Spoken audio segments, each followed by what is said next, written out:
Hello everybody, hope you're having a fantastic day today. Thank you so much for checking out the video.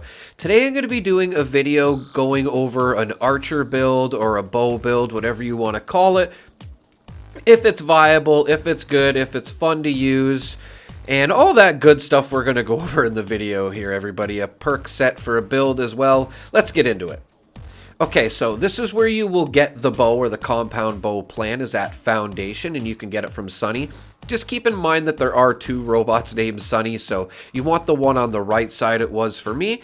And then you can just scroll down his list here, and you'll see there's a plan for the compound bow and a bunch of arrows. Now, I just bought all of these, but honestly, I found that the plasma arrows were very good. The explosive arrows were fun as well. They're pretty good. And the flaming arrows were fun as well. So just throwing that out there, you can probably get away with just buying the plasma arrows, which is where I came to the conclusion of the ones that I like the best. Let me know in the comments what you think. Okay, so the compound bow can be found in machined weapon in case you're looking for it as well. You're going to want to make a level 50, which I think would be obvious.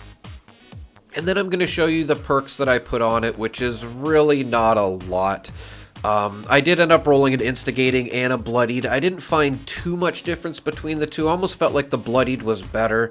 I did throw on glow sights here. Again, like I said, there's not too much you can do. I'm not sure what I throw on here, but again, I do recommend the plasma arrows are probably your best bet.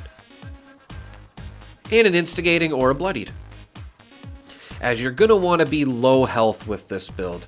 And this is the build that I put together very quick, just in case you want to copy me and go out and have some fun like I did today. That's one thing I will say about this build. It is definitely a lot of fun. You're just going to need a little bit of patience, and you're going to want to take advantage of all the extra damage buffs you can have. It does fall under the archer perks under perception, so you can easily, take this build out for your rifle build and just try a bow and arrow build if you want instead. So it's very convenient if you're a rifle user. And I just want to say that it will take a little bit to get used to. Like, I was having trouble jumping and shooting here because I didn't realize that I should hold it before I jump. So it's just little things that you'll have to get used to right away. I'm telling you, you probably won't like it at first, but definitely keep with it. It's a lot of fun, this build. Another thing I didn't like was that you can't pick up the arrows that you shoot, even though they're right there on the ground. But trust me, you're not going to have a problem getting arrows. If you just ran West Tech, you'll be able to get as many arrows as you want. Another thing is that it can be inaccurate, and I find it can be extremely accurate at sometimes. It's very weird, so just keep that in mind. Don't have any high hopes for this weapon. It's definitely something more for fun than power. But as I was showing too, it can be extremely accurate. With this build as well, you can see, like, no enemies are really going to know where you are. You can pretty much just stand out in the open and shoot everything. As you're going to see, I just kind of crouched right by this guy. Which, I must say as well, make sure you're crouching with this build as much as possible. You want to take advantage of that sneak damage. And it does seem to have very good range. You see, I couldn't hit the super mutant up close, yet I'm hitting these floaters from like super far away. It even says 95% damage to the head, and I hit this guy from this distance 3 times in a row. So there's definitely some range to this weapon. So make sure you have that follow through perk on under the legendary set as well. And it's a very good build. I wouldn't say it's the most overpowered build, but like, you can take out a Mirelurk Queen pretty fast, as I'm showing here, as long as you're being sneaky. That's the only thing. You kind of want, this is kind of like a sneaky build if you really want it to thrive. As you can see, I'm sneaking up to the behemoth here, and I think it's 3 shots and it just destroys them. So just to show, like, pretty much regular mobs up to level 100 super mutants, you're pretty much gonna one-shot them.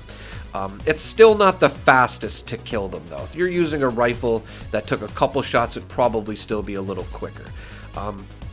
Even Scorch Beast, it has no problem taking out. I think this was 3 shots and I got this guy down. It might have been 4, but it wasn't really much longer than 10 seconds. Very nice weapon for taking out Scorch Beast, that's for sure. And like I said, it's just a lot of fun to sneak around. The enemies aren't going to be able to find you. You can kind of just, you know, run around like Robin Hood if you want here, and maybe steal from the rich and give to the poor. I don't know. But it's definitely a lot of fun just not having the enemies really being able to see where you are. And it's just extremely satisfying when you get that one-shot kill, which you will get more often than not. Again, I do suggest a bloodied or an instigating. Even anti-armor is probably pretty good, but definitely bloodied or instigating I found were very good with this build. Let me know in the comments what you think a god roll for the compound bow would be. Just want to say too, Blight Soup is definitely your friend with this build, as you will want to be getting as many criticals as you can. Blight Soup's very easy to make. All you have to do is find Blight, dirty water, and cook it. I did want to show the difference between the compound bow. I do have two bloody bows here, one compound and one the regular bow, and they're both plasma. And you can see the regular bow does do a little bit less damage. So I just wanted to throw that out there. But you still can use it, as well as the crossbow is affected by the archer perks as well. You may want to just throw this weapon on and have a bit of fun with it too. Although I felt it was maybe the least powerful of the three. So, but still just another weapon to use if you're going to try this build. Let me know in the comments what you guys think. If you're a dedicated archer build, I'd love to hear from you. I did this for about 3 or 4 hours today. Had a lot of fun. I would love to hear back from you guys as always. And thank you so much for watching, everybody. Have a great day.